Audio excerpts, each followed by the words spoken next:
বাচ্চা কি নাম রাখবে? বন্ধু বল না।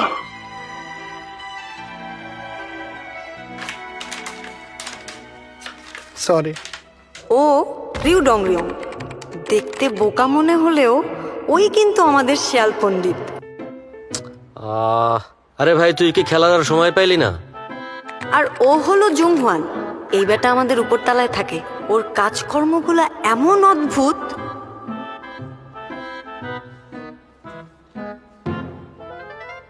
আর ও হলো এই বাড়িরই ছেলে, নাম হচ্ছে টেক।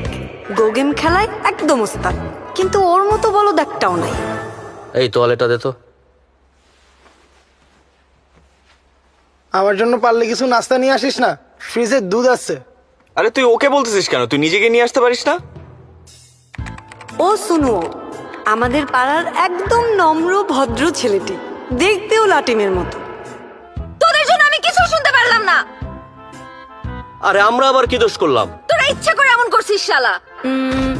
আর এটা হলাম আমি। কিন্তু মাঝে মাঝে মাথাটা গরম হয়ে যায়। আমার চুলের কাটিংটা কেমন সেকেলে না, কিন্তু কি আর করা, তখনকার স্টাইলই এটা ছিল। আর আমার বন্ধুরা আমাকেই ফলো করতো।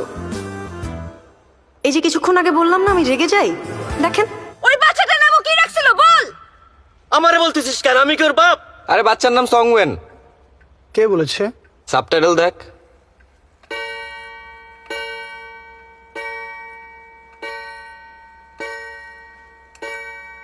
আই কিম জুহান, নবাব জাদা, শুনতে পাইতেছস না নাকি?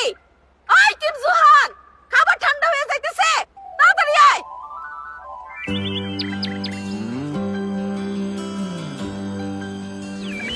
কিম জুহান, কই গেলি কিম জুহান?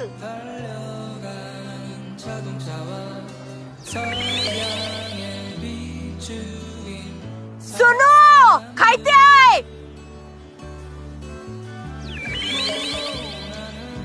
দকসুন, টেবিলে খাবার বাড়ছি। এই গেলাম। আমিও ভাগি বস। আমিও চাই রে। থাক রে, গেলাম।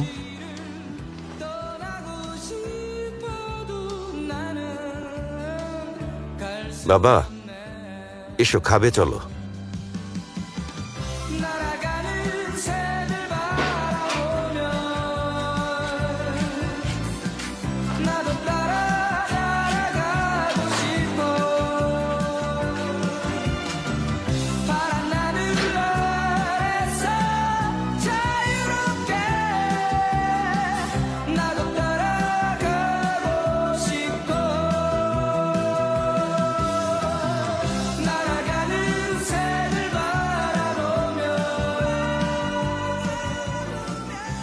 এই যে এলাকাটা দেখছেন, এখানেই আমার ছোটবেলা কেটেছে।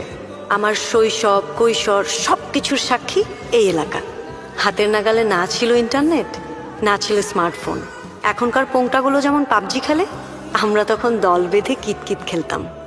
সন্ধ্যাবেলায় যখন কারেন্ট থাকতো না, এ বাসার আন্টি ও বাসার আন্টি সব গোল গোল করে কুটনামি শুরু করে দিত।